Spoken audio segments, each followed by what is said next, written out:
Good morning. Welcome to this year's Joseph T. Cox Servant Leadership Symposium. The Cox Servant Leadership Symposium was established in 2010 by a generous lead gift from Bobby and Scott Addis, Haverford class of '74. Honoring 8th head of school Joe Cox's strong and visionary leadership at the school, the annual symposium features a presentation from a transformational leader who shares their experience and wisdom with the Haverford school community. The event exposes students and faculty to various models of effective leadership from different areas of professional life and reinforces the value of leading a life of thoughtful and engaged citizenship. While Scott and Bobby are unable to attend the program today, we are joined by their son and current Haverford parent, Andrew Addis. This year's Cox leadership speakers, Mr. Bill Golderer, Haverford School, class of 1988, and parent of current Haverford students, Deacon, class of 2027, and Sebastian, class of 2024. Mr. Golderer serves as president and CEO of United Way of Greater Philadelphia and Southern New Jersey, and leads the organization's mission to fight poverty and expand opportunity by harnessing the collective power of more than 100,000 donors, advocates, and volunteers within our region. Also serving as a senior pastor at Arch Street Presbyterian Church, founder of Broad Street Ministry, and co-founder of Rooster Soup Company, Mr. Golderer has a natural ability to embolden and inspire people from all walks of life to work together for a more equitable and inclusive community. A graduate of Southern Methodist University and Yale University Divinity School, Mr. Golderer has authored a number of articles and op-eds, has contributed to several books, and has been a commentator for Huffington Post, CNN, and the History Channel. Mr. Golderer continues to lecture and teach coursework at institutions including Princeton Theological Seminary and the Wharton School of Business at the University of Pennsylvania, and is a senior fellow at Fell School of Government at the University of Pennsylvania. Please join me in welcoming Mr. Golderer to the Centennial Hall stage.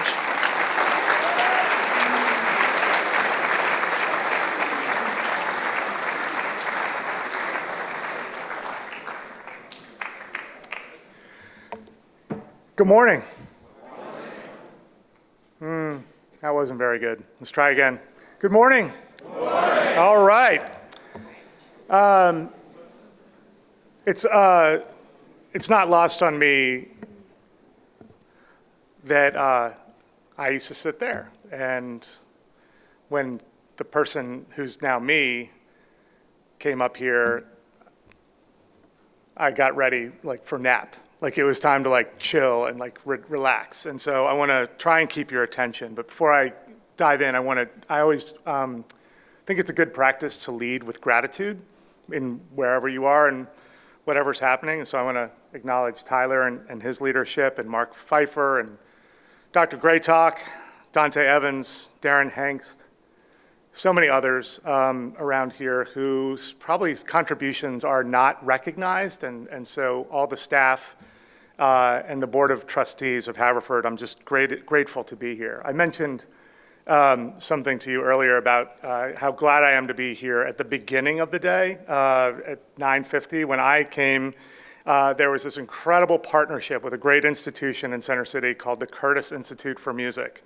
which is the greatest sort of virtuoso artists from all over the country who are musicians who strive their whole lives to get into the Curtis Institute. And the partnership was forged in such a way that they would play here in afternoons. And the thing that was incredible about that is it was an assembly, and it was right after lunch. So you would have classical music, your stomach's full of sloppy Joe, they turn the lights down, and the soothing music starts. And what do you think happened to almost everybody sitting where you're sitting? There you go, that. There was a lot of that going on. But I felt better for the rest of the afternoon in sports because I was just out after that. So anyway, I want to talk to you about a little bit about this broad topic of leadership. And it's so wide-ranging, it could go a bunch of different directions. But let me suggest not a bad starting place is in the intersection of what is right out in that courtyard. You walk around around the brick and the cement. Etched in stone are these virtues. And those virtues are incredible to be in discussion about, but they're always in tension with vice. So we're going to talk about that tension a little bit, but let me just say a word to all of you about, I have no idea like how you're showing up this morning.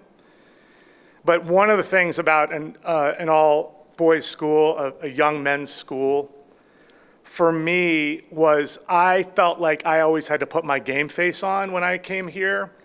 And one of my best classmates is here in the back. And there was an element of like fake it till you make it, mostly emotionally and how I was feeling. Like I most of the time was like freaked out. I came here in 9th grade. I often felt deeply insecure, very alone, often misunderstood, out of place. And yet, what this place helped me understand is I have a contribution to make, and it's not when I graduate. One of the things that I struggle with about the naming, and maybe Tyler, I can bring this to the board, I don't think we should think about this as a preparatory school. It's happening right now. Your leadership lessons are happening right now, and the world needs them right now. We're in a pretty dysfunctional moment. The stakes are very high, and despite your insecurities and flaws and whatever it is you don't like about yourself, what you have is more than enough. It's just really about how are you going to participate, or are you going to participate or not? There's going to be setbacks, there's going to be discouragement, dire discouragement. The thing you also need to know is beyond your classmates, beyond this school that's here now, you have an incredible group of people who are alumni who are here for you, to support you. And after this is over, you may never want to see me again, but if you want to talk to me, I'm available to you, because that's part of it. So we're going to talk a little bit about the chances you take, the life you're making, and ultimately whether you're on the path to the leadership moment that you're about to seize. And here's where this starts. There is one unrenewable resource that I know of in this world. Anyone know what that is? This is the interactive portion of the conversation. This is when you talk. Like when I pose a question, you come back to me. What is the only unrenewable resource? Time. Time.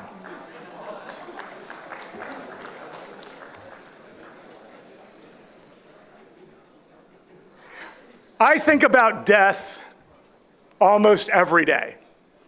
Now that sounds super like morbid, but maybe you want to, if you're a Final Four person, if you like college hoops, my bracket was trashed like the first 5 minutes of the first game.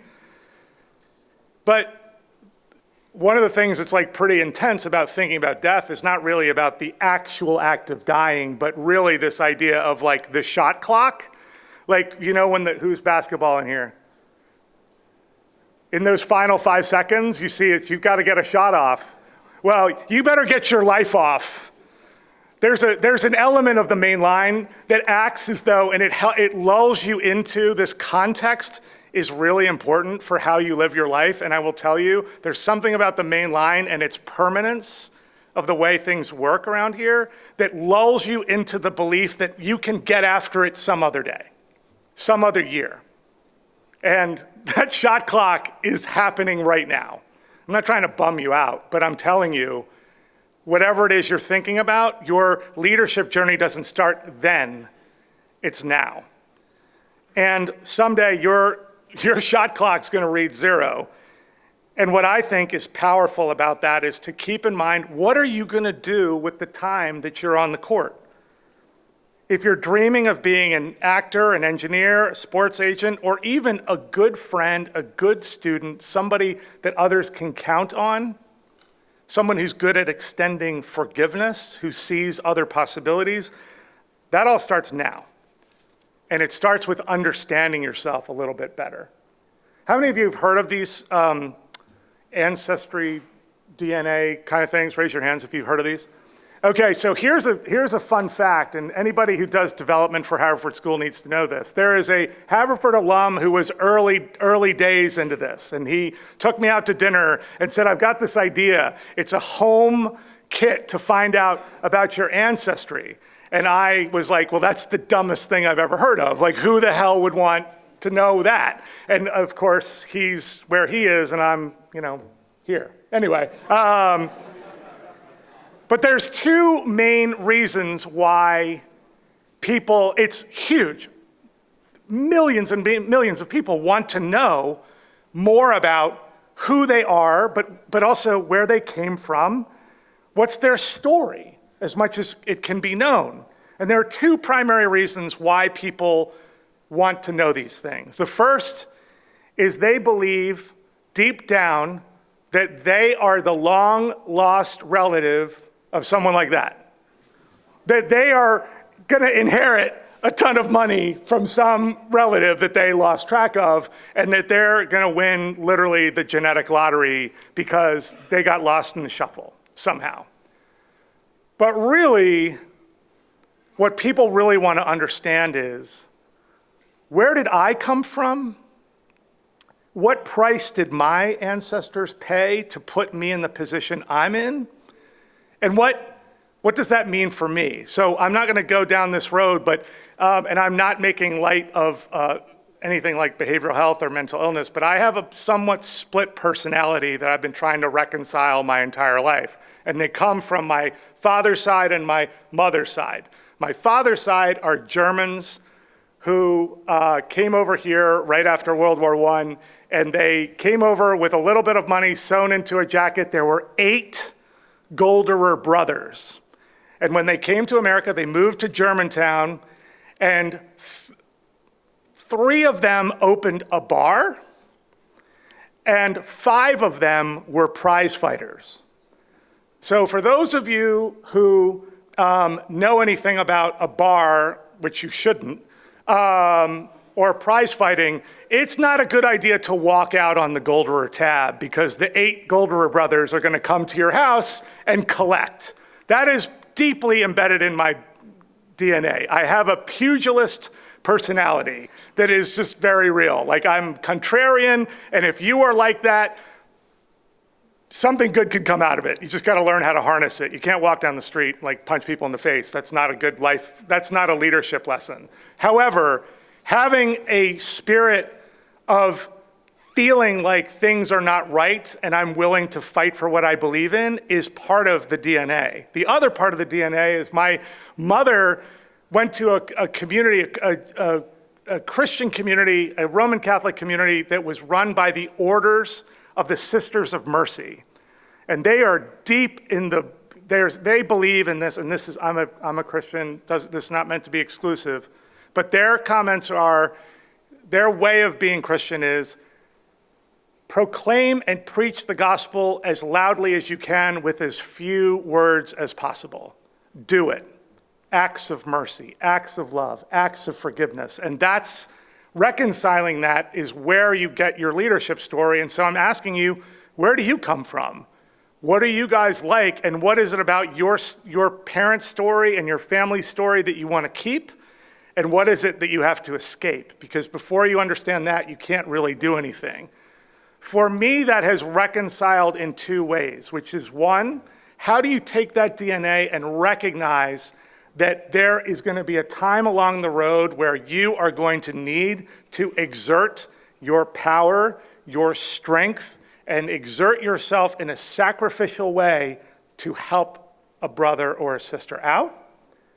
And or you may very well find yourself, as I have, needing that hand up to get over. So anytime you talk about virtue, as I mentioned at the beginning, you're talking about virtue, but also vice. And you can't have one without the other. And so I have another brainstorm. I'm here to also give advice to mostly the board or Tyler. I'm imagining that, like, as the right where you walk through these and are reminded of the virtues, maybe we could find a part of the grounds, maybe the lower school soccer field, where we could dig a giant vice pit. I'm just brainstorming, but you could throw kids into the pit and lock them in there. I don't know. I just think there's a lot of opportunities here. Let's workshop that. Is Mr. Hanks here? Like, let's brainstorm. I think there's a lot of opportunities here. So I'm going to talk about the first virtue, but I need to nail the first. I think every virtue is in tension with a vice. So we're going to name the vice.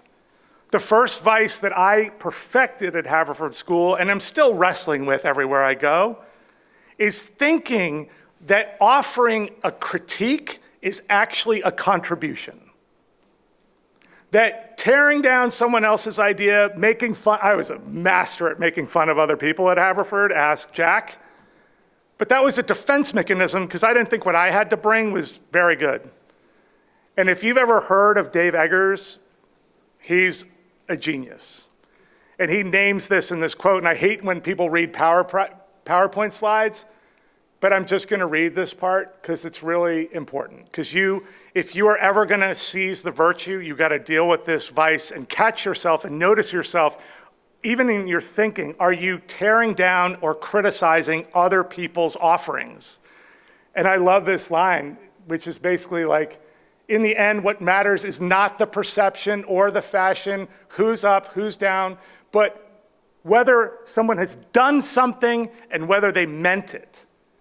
What matters is that you want to see and make and do on as grand a scale as you want, regardless of what the tiny voices of tiny people say. And this world is full of tiny people. Do not be critics, people, I beg you. I was a critic and I wish I could take it all back because it came from a smelly and ignorant place in me and spoke with a voice that was all rage and envy. I beg you, do not dismiss a book until you've written one. Do not dismiss a movie until you've made one. And do not dismiss a person until you have met them. If we could get this right, America would be a very different place. So this comes with the virtue of initiative. I was talking about a story very quickly for some of you that you may know, that's Michael Stairs. And this is me emphasizing to you that this begins here. The journey of leadership begins here. And when I was a senior, I was so looking forward to joining the a cappella group with my friends. It was a select group. I was really excited about it. There were auditions and all that. And then I got a word from the head of it saying, you're not in. These were my best friends. They're like, you're not in. I can go into why. It's not super important, but I'm still mad about it, if I can be honest. It's just like 100 years ago. Whatever. But the leadership lesson there was I could actually nurse that resentment till now, or I could do something different. Michael Stairs, who was on faculty at the time, said, so what are you going to do about it? And I'm like, I thought I'd just complain. That's what I usually do. He's like, well, you could also start it, this school's big enough for 2 groups. Why don't you start a new one? I'll help you. And it won't be just seniors. And it won't be just like Haverford ties and blazers. I think we should get into like costumes. I'm like, now we're talking. So previously, it was always the senior elect group was called the year of the graduating class, which is a very imaginative, that's what your parents are paying for here. What should we call the group? I know, the 88s or the 22s, like that's what we should call it. But out of that came the notables. That's where it came from. An unsatisfactory relationship to what was the given reality. I learned to take initiative here, to question whether what we're doing currently is all we could be doing. And that has served me my whole life. And so my spirit animal is a conjurer. I like to imagine things and bring them forward into the world. That may not be your thing, but it's my thing. And let me tell you, bringing something forward in the world that the world needs but doesn't know it needs it yet is a pretty powerful thing. But it comes from an ability to take initiative. And what lecture would be complete without Bruce Lee? He talks about creating opportunities. What I would say is it's not just opportunities for yourself, but it's for other people. Because the Notables wasn't really for me. It was for a lot of boys who didn't feel like they belonged. And creating that space was pretty powerful, and that's been a theme for me, to use whatever strength and imagination I have to create room at the table for other people. Next, Vice. All right, let's play a game. This is an old man movie. Anyone know what this is? Yes! You get a scholarship next year. Put it down. Congratulations.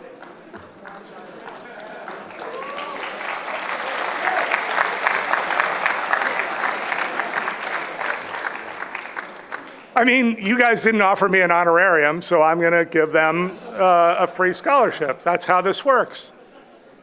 Some people think that the vice, the opposite of the virtue that I'm going to talk to you about next, is being mean or cruel. But I would say the number one vice in maybe Haverford School, definitely the main line, and definitely Philadelphia, is the idea that by being actually nice, you are being virtuous. Nice is a way of keeping people away from you. It costs you very little. It is relationship neutral. You're just keeping it moving. That's what nice is. There's no confrontation, but there's no real relationship either. And I would just tell you, like, I'm not trying to undermine courtesy here, and I don't want this place to turn into Fight Club, but I will tell you this. Nice isn't actually what we're going for when we're talking about a virtuous engagement with someone else. What I would tell you is that I came up from an understanding of the virtue that's supposed to be named on the slide, but I couldn't figure out how to do it, which is called, one of the virtues around the circle is compassion. And compassion is not very well understood. It could be understood as pity. Oh, look at your haircut. That looks terrible. That must be really hard for you to look at yourself in the mirror with that haircut. I'm not looking at anyone in particular except you. Sorry, no, I'm not looking at you. I'm not looking at you. Compassion is not actually, that's not it. Pity, feeling sorry for somebody, is not compassion. Compassion literally means to suffer with, or to rejoice with, or to share life with, which means brotherhood, sacrifice, being vulnerable to somebody else, being real with somebody else.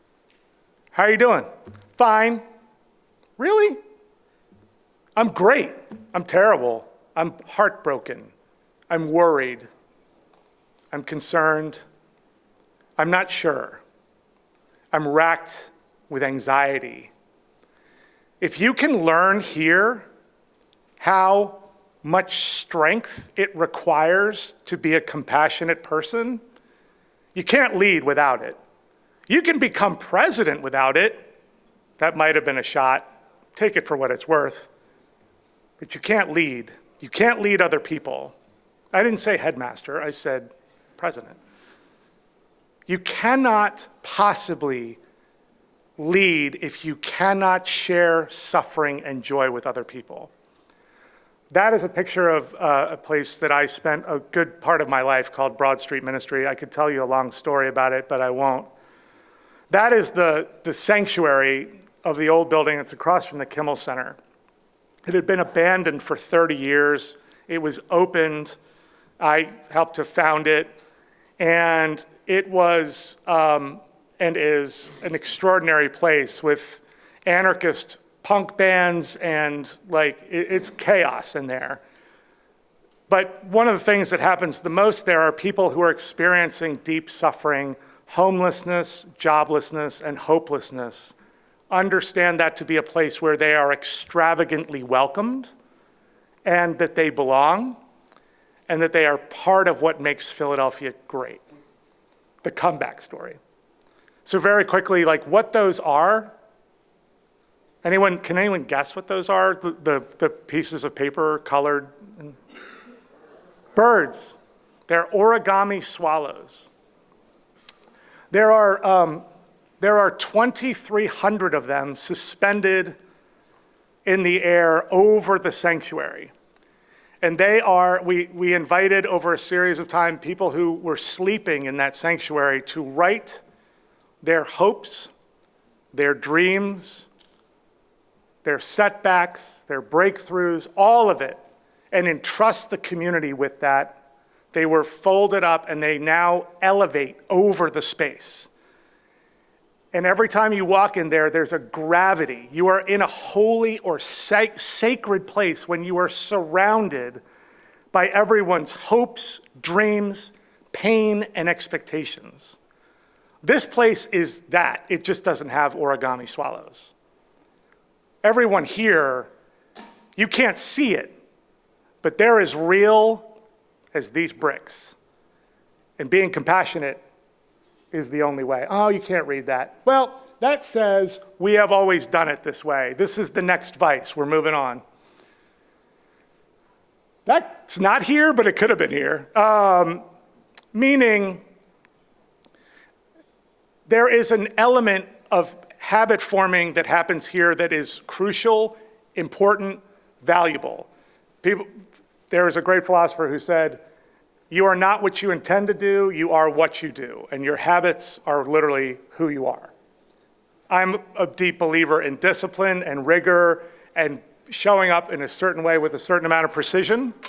And you've got to have some openness to what else could be.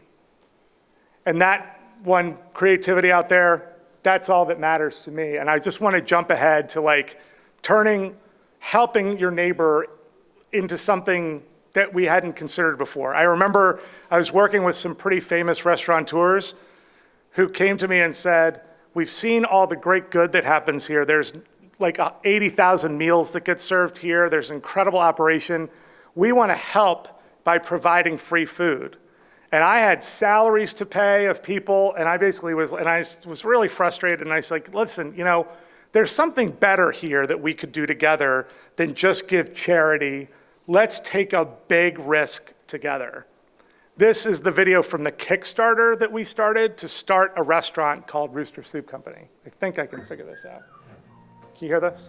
Meet Federal Donuts. It's America. My name is Mike Solomonov. My name is Steve Cook. And we're two of the partners of Federal Donuts. We do coffee, donuts, and fried chicken.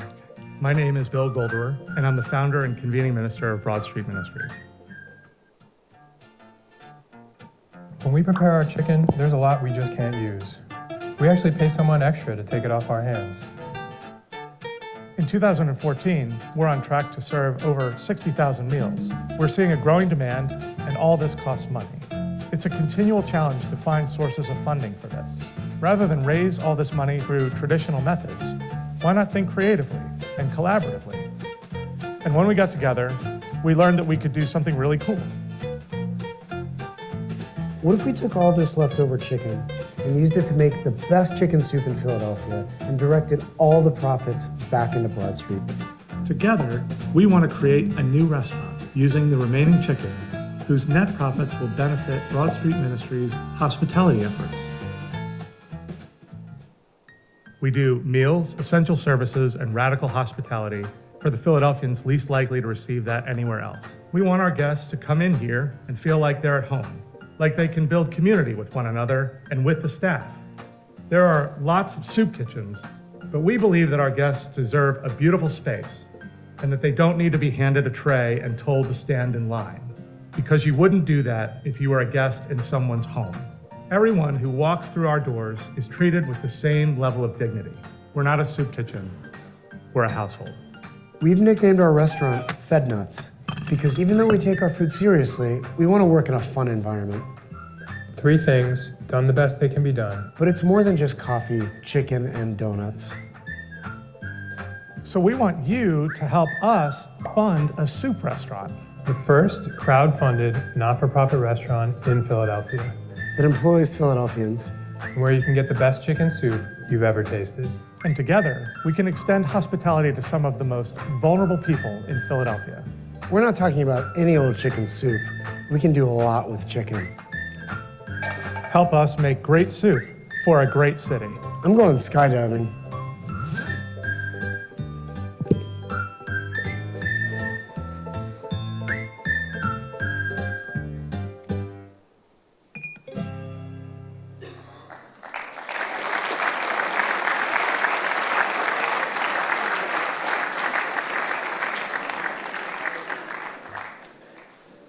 So 2 comments on this, and I'm watching time here. The restaurant, like any great band, it opened. It was open for 4 years, and it didn't make it. It's okay. It was incredible, but starting from that video, I mean, you might have understood from Kickstarter, we didn't have any money to open this restaurant. We started that crowdfunding campaign, and like $25 at a time, $180,000 was raised in about 20 days. People are longing for your creativity that you don't even know. You just got to put it out there, and magic stuff can happen. Last vice. Anyone? What is this? Lily pads. Another scholarship. Thank you. All right. You get a car, and you get, anyway, whatever. This is like a particular vice that this is me being old, but anything that you are going to try to do as a leader, the temptation is going to be to hop to a different pad before you're done what you're trying to do. What's the phrase? When the going gets tough, the tough keep going. That's right, that's how it goes. This hopscotching that happens right now is, I'll tell you, with the social problems that are facing Philadelphia, we need people of commitment who are going to stay the course, and you learn that here. There's adversity that you're facing right now. I don't know what it was. For me, it was chemistry. I thought I was going to die every day. But I don't know what it is for you. Maybe you're struggling here, maybe you're having a hard time here, and I'm just asking that you learn here how to stick it out and persevere. Because at the end of the day, like, you can't do anything real in this world if you're not willing to stay the course. Right now, and this is my close, Philadelphia is the poorest large city of any city in the United States. That's a fact. Other things you may, 25% poverty rate, plus or minus, that's fully a quarter of Philadelphians, 1.1 million citizens, live below the poverty line, which is $24,000 a year annual earnings for a family of 4. Not good. Lowest high school degree attainment rate, lowest workforce participation rate, highest incarceration rate of any major city. You think those things are unrelated? I would say they're not unrelated. Somebody needs to do something about this. You need to do something about this, because it's not that it's just impoverishment, it's disparity. Last I checked, this place is working pretty good, and it has since I was here. And I implore you, I just got to say this, I run into very few Haverford grads who are working on this problem. So I'm inviting you, please, make as much money as you want or care to, and dig in to the idea that others want that too. And they need your solidarity, passion, and commitment. The Promise is a new initiative that you're going to see the TV spot for that just went live. And we're trying to ignite a movement of trying to figure out what would it take to at least start with 100,000 people moving up and out of poverty. What would it take? Well, it starts with people caring. It starts with compassion, perseverance, creativity, and initiative. And it's going to take everybody. This is what I'm working on. This is what my role as a leader is going to be about for the next season. And I want you to know if there's anything I can ever do to be of service to any of you, I really want you to reach out to me. This is the spot that talks about what's next.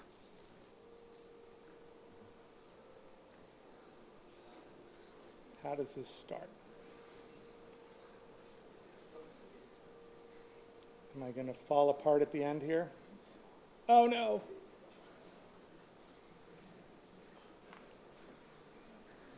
It's a 30-second spot, so if I go over.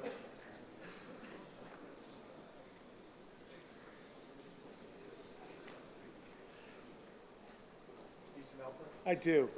Can you give me a hand? Yeah. This is the slide. Yeah. That's the mesh. It's that the mesh. It's got a video.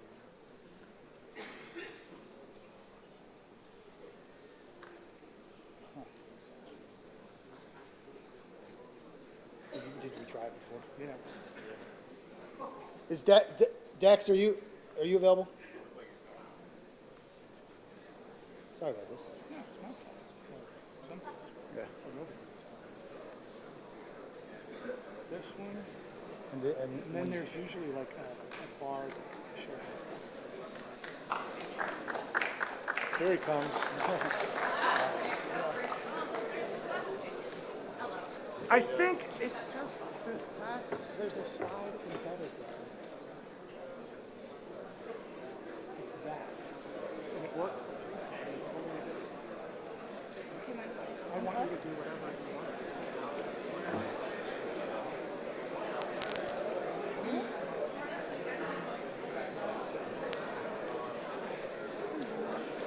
Is it on the web, Bill? Yeah, it's on the web. Okay. Let's just find it on the web. Can you find it on the web? If not, we'll give this one try.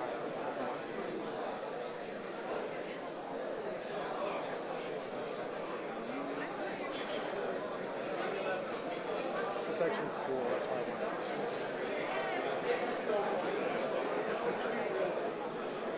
What's that? No. That's the end.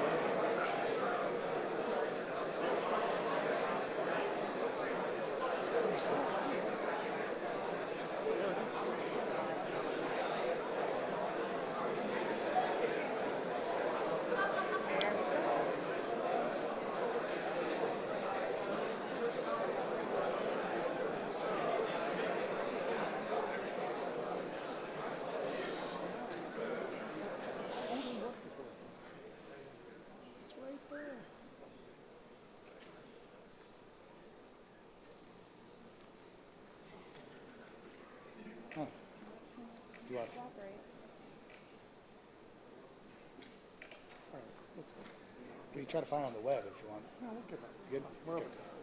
Thank you. Round of applause. She tried. She's amazing.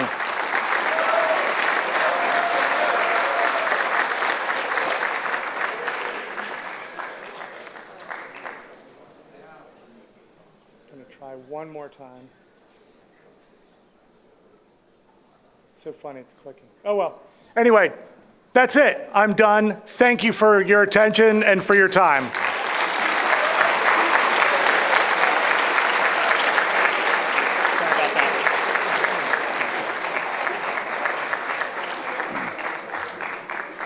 Let's give Mr. Golderer another round of applause, guys.